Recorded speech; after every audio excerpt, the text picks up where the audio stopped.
Well, the Marrakesh summit is supposed to be where all this talk turns to action, where all the rules adopted in Paris get applied. And for more on that, I spoke with Ranping Song, the Developing Country Climate Action Manager at the World Resources Institute. And I began by asking him about the key objectives of COP22.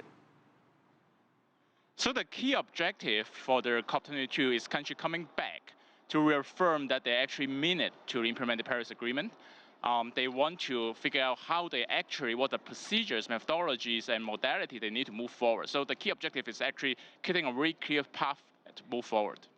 Now, the election of President Trump, that has probably cast a shadow over things. He said in May that he would not commit to the agreement that President Obama signed in Paris. How has that impacted the summit so far?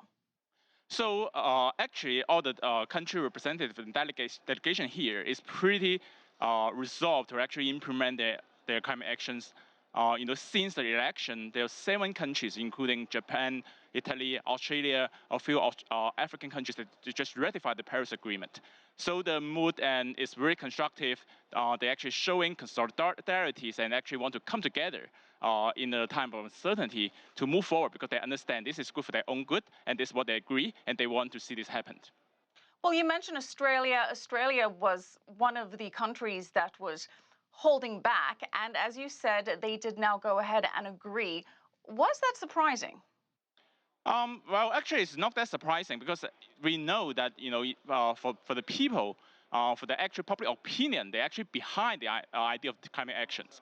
As they understand the science better, as they see more evidence, as the politicians getting the mandate from the people to actually take actions that they're going to do so. Actually, that's the same for the U.S. We see actually the public opinion is for climate actions. This action is not about climate action. I think there's actually a tremendous opportunity for the President-elect Donald Trump to do something and to show his leadership. But, one could say that this could be an opportunity for countries to make as though they're going to take the action, appease the population that wants it, but knowing that if Trump does then go ahead and pull out, they kind of have to go along with it and it saves their face. What do you say to that? So, well, the country will just go ahead, right? For example, we know that the Chinese government is very clear that it's going to set up and to implement the Paris Agreement. Actually, this is a good opening for countries like India and China to set up to take a leadership role in the climate governance. The same for the European Union, and that's actually going to be a spillover effect for these countries to play a leadership role. And for these countries, it's actually really good opportunities. But the agreement terms means that no country can back out until late 2020 at the earliest. If the U.S. does drop out over the overall climate convention, does that mean that it then cancels the climate agreement membership by default? Yes, that would be the implication. But by doing so, that's actually really, very serious consequences because it's not only about this specific climate convention. This is all the world orders, right? How the international laws works and how countries come together and agree. Once they agree, we stick to it. That was how things work. So if U.S. does pull out of the convention and therefore dropping out the Paris Agreement, there's a rippling effect far beyond the climate spheres. What does all of this mean for China? As you said, the Chinese delegation at Marrakesh said that it intends to follow through with its commitment regardless. Does this give China a bigger role in all of this now? Yes, of course.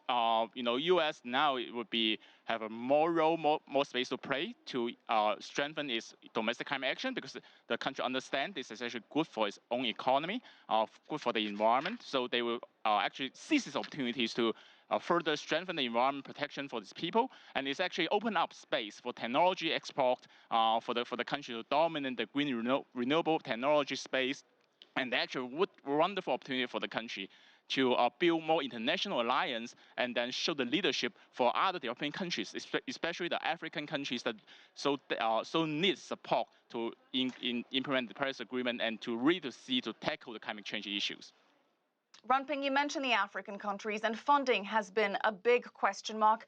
This was left unresolved in Paris. In Copenhagen in 2009, rich countries pledged to provide $100 billion a year by 2020. Still don't know if this is going to be through donations, through loans, will it be new money or just repackaged development assistance?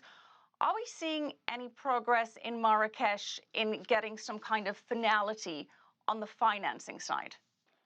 I think countries are coming together. They understand, and we see actually a few other developed countries are setting up. They're announcing new initiative. For example, a coalition of countries, including U.S. and Germany, Canada, and a few other countries, actually coming together to announce an initiative called NDC Partnership to provide support for developing countries. There's a few other initiatives out there, which is a clear sign that this is happening, and there's a sign of progress. Of course, this is not resolved, but this will, we need some time to figure the process out.